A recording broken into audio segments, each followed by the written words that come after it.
Hello, my name is Carl Irwin, and this is the second tutorial that I'm putting out on my YouTube channel. This is going to cover this shot that I just placed up on my YouTube channel yesterday, and you can see it's a fireball that is moving through a city street.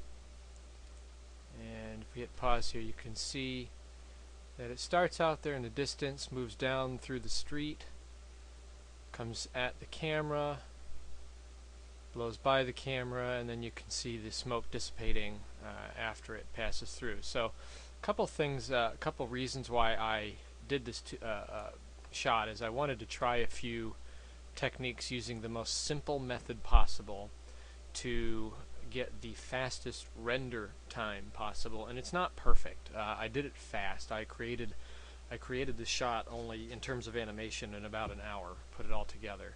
So it's not perfect, but it wasn't really meant to be perfect. I'm just testing a few things out here. If I'd spent more time on it, I'd get a little bit better result.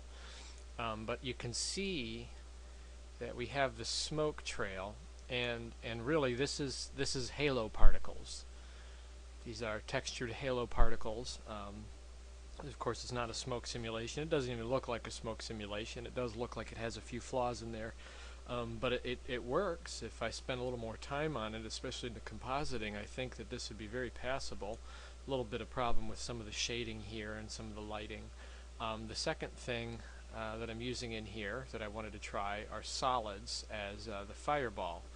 And if I get a really close shot here, you can see these are really just, it's a particle simulation using solid spheres, and they're decreasing somewhat in size, and they're gyrating and moving and revolving, and there's some blur effects added to them. And also you can see this blurring that's going on with the camera move. That's the other thing that I wanted to experiment with, was the use of motion blur and using sample motion blur versus the vector blur option, and why it works in some places but doesn't work in others, and why it's better to use one version and then not the other in different areas. And I'm going to go over that because I use both of them. And also one other thing that I tried, you can see in this very end of the clip, you can see the smoke moving and dissipating through here, and excuse me, the animation isn't perfect. You can see that it dissipates probably a little bit too quickly. It probably should be fading out a little bit more slowly. But again, these are just halo particles. And what I did to make it more realistic is I used some planes with alpha transparency enabled using just a simple cloud texture. And so in front of the particles on a second render, we have these planes that are moving towards the camera, and it adds a little bit more detail to the particles that are already there. So I wanted to play with that concept as well. And again, the point of doing this was to decrease render time. I didn't want to use a smoke simulation because my computer is, none of my computers are very powerful, as I'm sure most of your computers are not very powerful if you're just an enthusiast. Also, I just wanted to decrease render time. I didn't want to do something that was going to take a week to render, or even 24 hours to render. I wanted to get something that would render within about an hour or two from beginning to end. And I ended up with about 38 seconds per frame render on this, and on the 2 render passes that I did, and I was pretty satisfied with that. So let's take a look at the project. Now the first thing I want to point out is that I'm using Ubuntu. I switched from Ubuntu, and here's my problem. Unity, I hope the Ubuntu people are listening, anybody out there, Unity does not work. It doesn't work. It looks nice, I like how it looks, but it doesn't work. On the 4 computers that I have, none of them are running the full-fledged Unity interface because it doesn't work. Either I have to have it on the 2D settings, or I have to use the classic genome settings, and even then there's some things that Unity brings with it in terms of dependencies that mess up all kinds of other things like video drivers and audio drivers and whatnot. It's a pain in the neck. So I gave up. I gave up and I went to Ubuntu, which is now very stable, very fast, worked right off the disk. So I've also heard that Ubuntu Studio is switching over to the Ubuntu type model with the XFCE, I think I got that acronym right, desktop. So anyway, that's why I'm using this. And also, with Unity, I couldn't do screencasts properly, so I had to dump that and move this just to make this screencast. So I guess it's worth it. Anyway, jumping into Blender. This is the final composite. I just want to show you a few things here. I have audio that I added, and one person commented on the post that my audio seems a little off, and it is a little off. I did it very fast. I didn't try very hard to get it cleaned up right. I was just testing out some new features that are now available on the Linux distribution of Blender.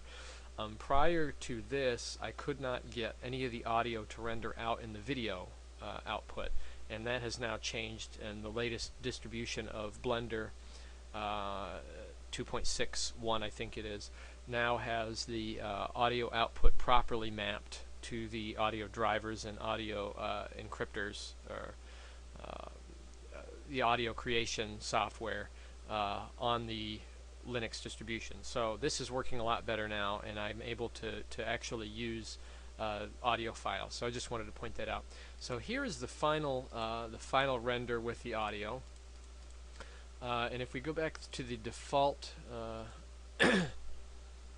view, in the 3D view, you can see here what the second to last output looks like. And what I have here is I have in the background, if I select that plane and move ahead, let me click on the texture here so it will update.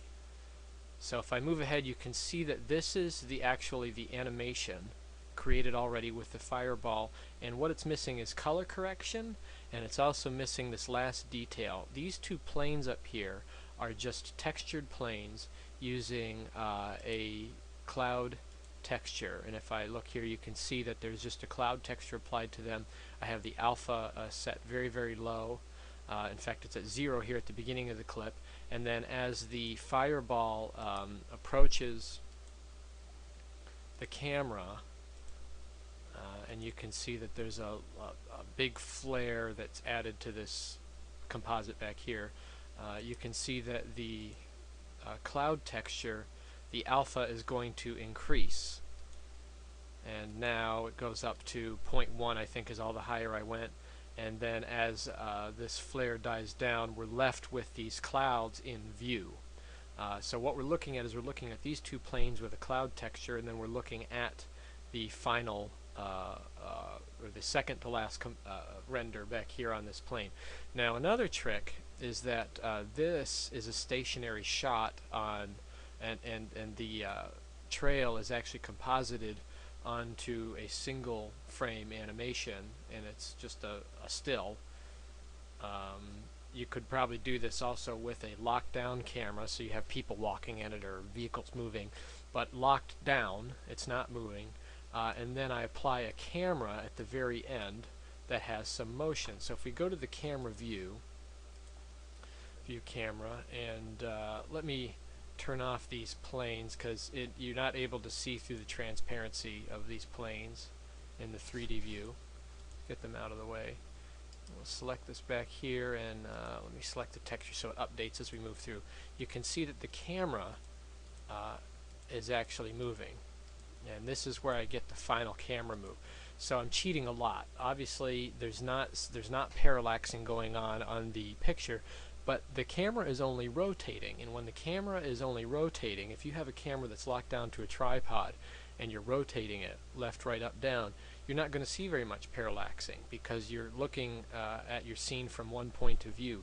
Now if the camera was not locked down and was able to move on the X and Y axis and the Z axis, you would actually see parallaxing. This telephone or this light pole would be moving left and right in relationship to the trees behind it and the vehicle next to it and the buildings next to it. But because the camera's only rotating, it looks like someone standing on the street corner holding the camera and they're not walking, they're not moving. The camera is just moving from their point of view. So we're able to get away with that a little bit. Now there is a little bit of parallaxing that goes on in a rotating shot, but it's so minimal, and of course the further away the objects are from the camera, the less you would see that. So we're cheating a lot here. The second thing I'm doing is that on this camera I've applied to the camera a panoramic.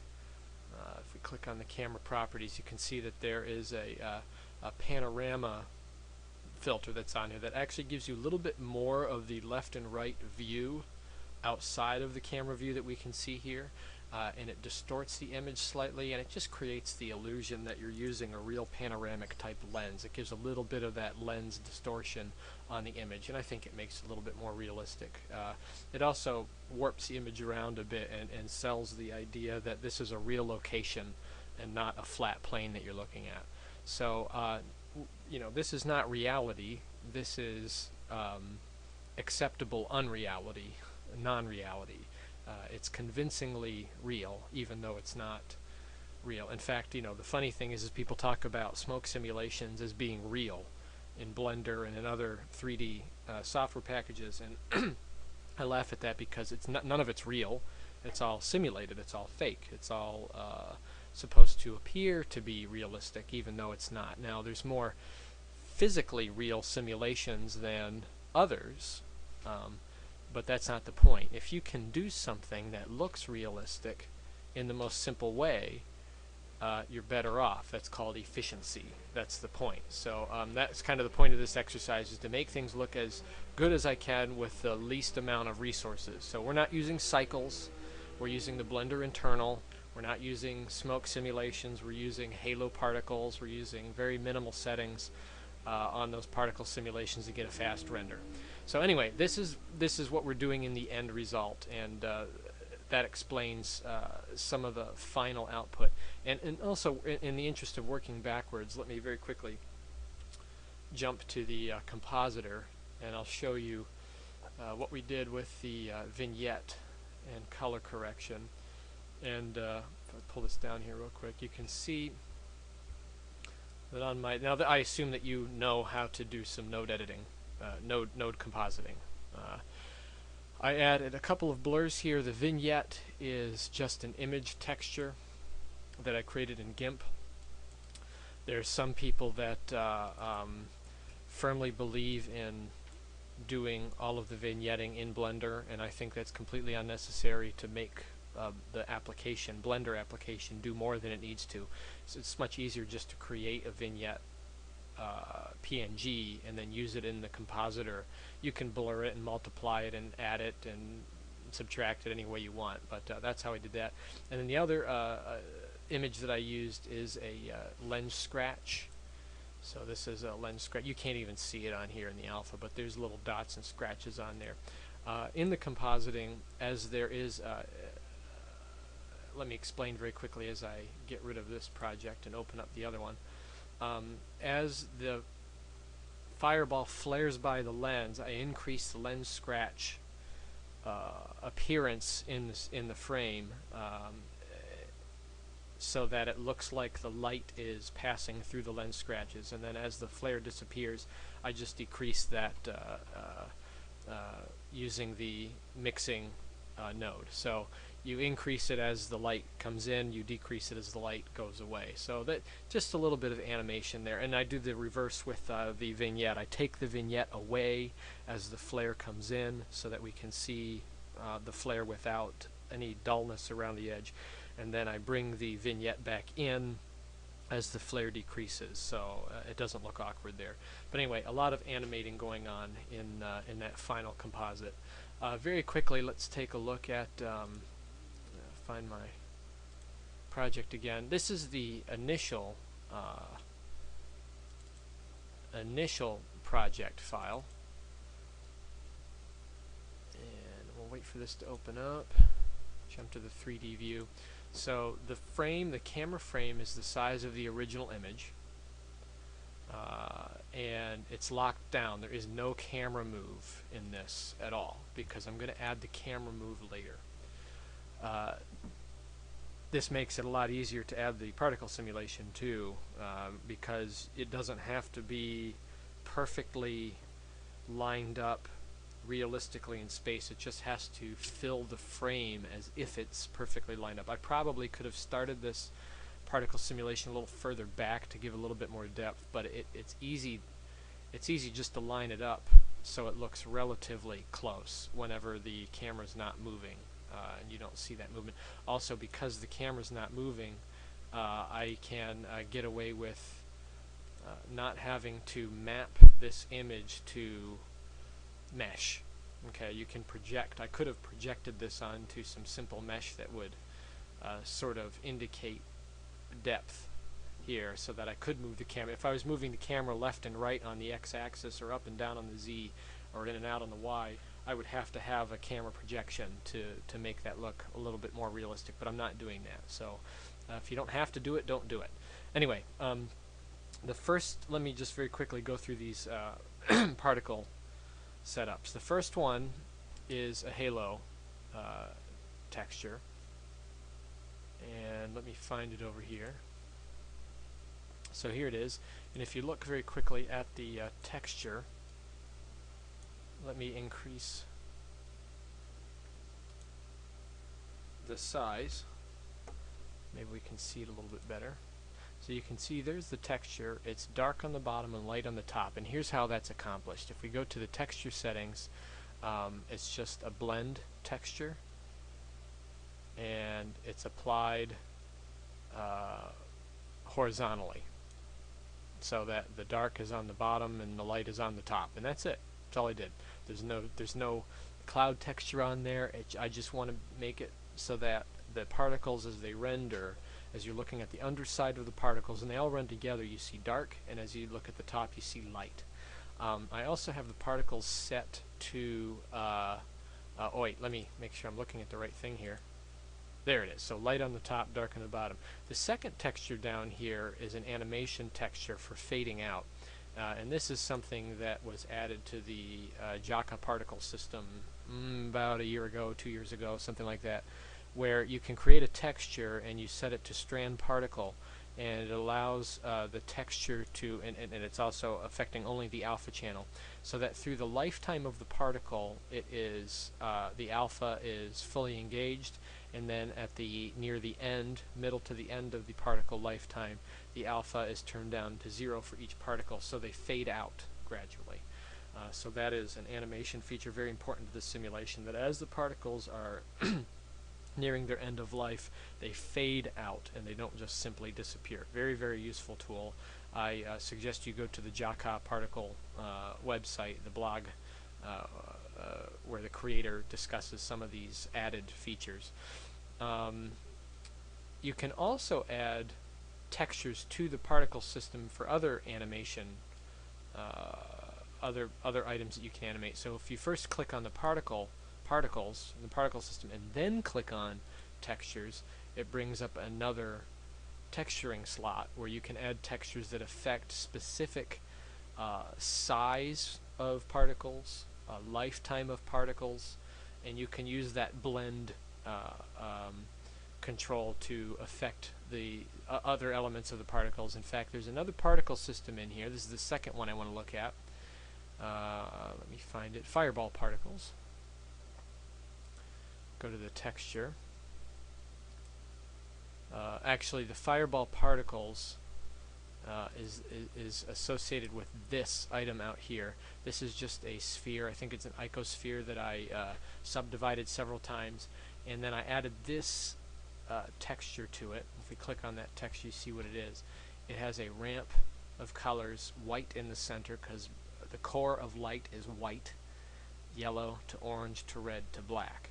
And it looks like fire. It looks like a fiery kind of ember look to it. And we don't need to animate the texture because this particle is going to be moving. So the particle system is using this icosphere. And let me click on the fireball particle system. There's only 1,000 particles. The lifetime is only 10.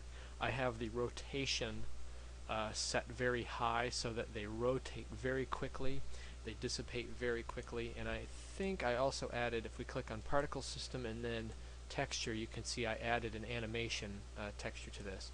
and it's a ramp again. Light means on, black means off, and it's affecting the size. I'm not sure if this really worked, but what it should be happening in the animation is that the particle starts big and then decreases in size as it ends its life. So the particles should be getting smaller, and the idea was that I wanted the particles to kind of dissipate and disappear into the halo textures in the background. I also added a light point to this particle system at the very tip, and all of these are parented to that initial particle system so that they all follow along together. And this light is an orange color that matches the fire, and it's set to a very short distance, so it affects all of the halo particles within the range of the fireball particle system, so they blend together a little bit better. So the halo textured particles look orange. The fire is obviously white, orange, red, a little bit of black in there, and then they blend together. And then beyond the reach of this light, there is one light up here that affects all of the other halo particles and adds a little bit of textured lighting. That's another thing that's very useful now. It didn't used to be that way, that you could texture light your halo particles, but now you can do that. So again, one more look at that original halo particle texture. We have set to texture, so we can use this ramp here to get light on the top, dark on the bottom. We have extreme alpha, so it's very soft around the edges, shaded so that light affects them, and then soft again to soften up the edges. The hardness is set to 40. It needs to be hard enough so that we can see a definition in there, especially when they start to break apart. We want it to look like smoke puffs. And I have the add turned off because we don't want to see any whiteness in there. We don't want them to add the summation of the color to create a white color. So no add set on there. And that's pretty much it. And the alpha is set to 1, and the alpha is all controlled in these particles with the fade out texture that I added on there, and also with the alpha that's enabled just on these colors themselves. And I'm not sure they even have any alpha enabled. So that's the particle system. And if we render, let's say we render one frame of this, you can see what it looks like. Move this ahead a little bit. And compositing. We'll look at the compositor in a second. I want to show you some nodes that I used to get the effect right. And there you go, 16 seconds. So 16 seconds to get to this point. And there's the fireball. You can see that there's vector blur applied to the fireball. You can see how the fireball dissipates into the halo particles, which is what we want. And you can see that the orange light affects the halo particles, making them glow a little bit. There's also a bit of a flare here. I'll explain that in the node editor. And also you can see that there's light that appears to be on the ground. And this isn't perfect. I did this very quickly. Very simple concept. This is created by using, this light is created by using a mask. But anyway, take my word for it. There is a circle down here, and the circle follows the path of this fireball from the back all the way to the front, and it just kind of falls along this ground plane. And then what we're going to do, if we jump over to the node compositor, you can see that this circle is set on a separate layer. Here it is. If we zoom in, and then I apply a blur to it, and then that blur is put through an add node as the factor, and coming into that is the original image going on top, and then, or rather, on top is the bottom in node editing. If you should be aware of that. And I added brightness and contrast to it, brightened it up, increased the contrast, and then I added RGB color curve to make it orange, and that creates the essence of light, the appearance that there is light reflecting on the surface. Now, if I wanted to be really detailed, I could have placed a different mask that covered the sides, or I could have gone into GIMP and maybe painted on a separate version of this background picture. Some lighting on the trees so that as the mask came through here you would see that.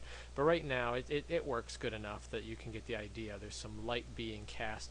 and because the contrast is increased, the shadows increase. Now the shadows don't move as they would in real life, but again, it's very fast. We can get away with it, so it doesn't have to be perfectly real. Anyway, that's the light. That's how I did the light casting there. It's just a mask. There's not actually light being cast in the scene. So again, cheating.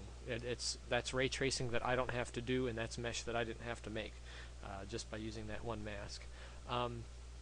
Now, some of these other elements. What I did was I added a second layer. Here's the first layer of the smoke, the particles simulation. And then that is projected onto the original image right here, used as an image node with the light plane projected on underneath that, and that's added on using an alpha over. And then also there is a defocus that I applied. What I did is I have another version of the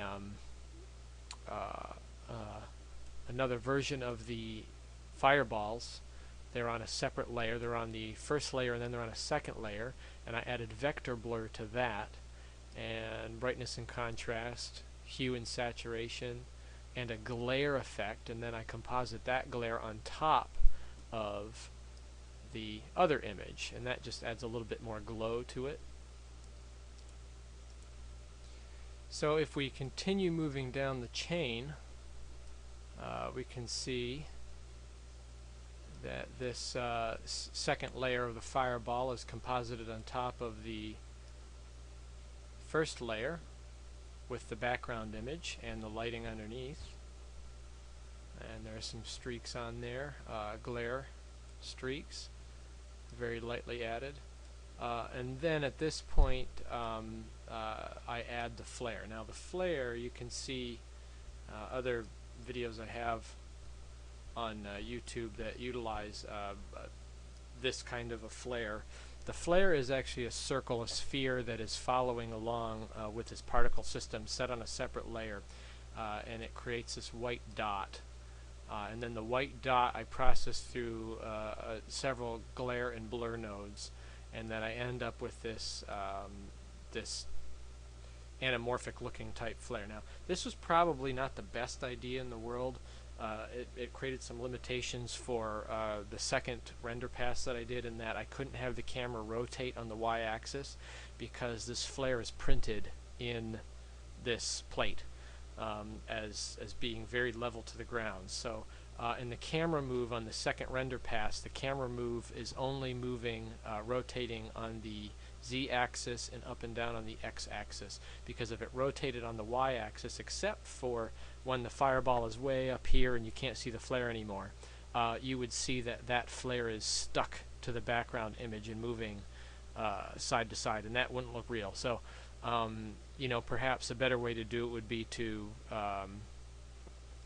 render out one pass with just that dot, and then stack that pass on top of this one on a plane in a separate layer on the final output, render it separate, and then add the glare in the final output. So maybe I would do that differently if I did it again. But anyway, we end up with this streak using all these glare and blur nodes and whatnot, and use your imagination how to do that. There's lots of ways to do it. I'm not going to get into the details. And then at the last thing I add to it here before we finish it off is a this RGB color.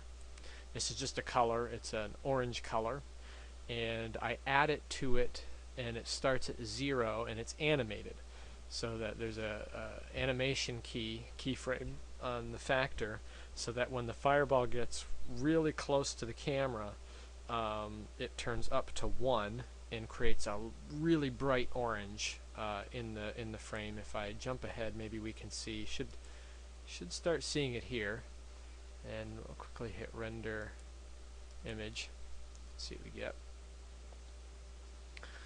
So at this point, oh yes, here's this fog plane also. Right here is the final thing I add to it, is a fog plane that turns on, again, this keyframe animation, sets it to a factor of 1 right as the light is at its highest point, and then when the light dissipates, we're left with a little bit of mist that's animated and moving in the foreground, just to add a little bit more realism to it. But you'll see here, when this is done compositing, and it's taking a little longer because there's more stuff in the frame. Here you can see it's bright orange. So that's how I add that last camera flash. And you can see on here also the vector blur, how well that's working. Now let me talk really quick about vector blur. Vector blur works sometimes, and other times it doesn't work. And I don't know why. It's very, very fickle. Motion or sampled motion blur, which is actually in the render settings at the in the render panel, is better. This is the best way to add motion blur. The problem is that it has to print several passes of the plate and then composites them together, so you have to wait 3 or 4 times longer to get a good blur. This is the best way to add motion blur when you have moving objects. The problem is that it doesn't work. This is the one that works with alpha transparency. Vector blur does not. Vector blur takes actually the object and blurs the whole thing. So if you have an object that has alpha transparency on it, you'll get funny results with that. But I noticed that when I was rendering the halo particle simulation with sampled motion blur, it gave me all kinds of really weird results. I had halo particles all over the frame in places that they shouldn't have been. So I ended up using vector blur for the first pass, and then on the last render, and I'm going to jump to that right now. Let me close this out. We'll go back to our other project, the final composite. Now on the last one, I didn't use any vector blur. I only used sampled motion blur, and because there are fewer objects in the frame, this renders very, very fast. So let's check that. We're going to turn off post-processing, I think is where it's at. Yeah, let's turn off the sequencer. There we go. And now we'll render image, see what we get. Okay, so this is rendering the actual image. Blur 2, blur 3. So these are each the samples. You can see up here it's going through the samples of motion blur. And right now I think the camera is moving a lot, unless it's right at the very top. So we should see a lot of motion blur when this is done. I think that this should come out to about 38 seconds when it's done, and that's pretty fast for a frame render with this much animation going on. And that's because we've pre-rendered all of this stuff. And you can see how realistic the blur is. It blurs everything in the scene because the camera is actually moving, and it's taken all those samples and blurred them together, and that looks pretty good. So 45 seconds. So that one's a little bit more. Let's go back here to a frame that's not moving so much and render that real quick and see what we get. So here's the first pass. There's also a lot of color correction in the node compositor on this final pass. So anyway, this gives you a really good example of how these different motion blurs can work and how you can use them to your advantage. Again, if you don't have a lot going on and you're not using and you're using a lot of alpha transparency, in this case, if I use vector blur, I couldn't apply it to the smoke frames, the smoke planes, because it would just blur the entire image, because that alpha transparency would be blurred as well. So there you go, 44 seconds, not too bad for each frame. So this was done in a relatively quick amount of time with 170 frames to render out. And then the final pass is with the audio on it at the very end. So anyway, I think I covered pretty much everything. I know that I didn't do any creation, but I'm not very good at doing tutorials, I don't think anyway, so I'd rather just walk through these projects and show you just how they're constructed and give you some ideas. Again, if I spent more time on it, we could get a little bit more realism out of it. But again, this is using very primitive textures, very primitive features, features that most people don't touch anymore because of all of the upgrades and upgraded features that are now part of Blender. But I don't discount them. I think that they're still very valuable, especially for those of us who have very low power computers. This computer has 4 processors. My other laptop that I use Blender on is just a dual core processor, and only a couple gigs of RAM. This only has a couple gigs of RAM, so not a lot of processing power, really, and it's much better, much easier to simplify things. But anyway, one other thing I might bring up concerning motion tracking. Now, there's no motion tracking involved in this, but motion tracking is really big right now that Blender can do it very well. One idea, I see a lot of people that are doing motion track shots with lots of camera movement, and the truth of the matter is that usually when you're tracking a shot, you try to have a clean motion, clean path, usually on a tripod or on a dolly or on a jib, very controlled with as little blur as possible. And perhaps maybe you want to track a shot that has a lot of camera shake. So here's an idea. Record your shot using stabilization, a jib or a dolly or a pan on a tripod, okay, and or maybe even a Steadicam or something like that, and then bring your final shot into Blender, track it, add your 3D objects, and then render that out, and then do the same kind of process that I did here. Bring it in as a plane, give yourself a little bit of wiggle room, 10, 15, 20 pixels, shoot larger than what your final frame is going to be at a high resolution as well, and then add camera rotation to your final shot. So for example here, what I did is on the camera, if we go to the I did a few animation points, keyframe animation for the camera move, like this point here and then this point down here at the bottom, where it jumps down and then it comes back at the end. But what I did is I added in the graph editor, I just added noise. There's a noise modifier that you can add to the animation of the X, Y, and Z. So I added it to the Z and I added it to the X. So we have motion, noise motion moving on those planes. You could do that with a stable shot that's been tracked, had everything composited in on it, and then add sampled motion blur. And what you do is you can simulate the action of a shaky cam. Maybe it's a fight scene or something like that, or a lot of motion that you want in your final shot that you didn't actually have to record.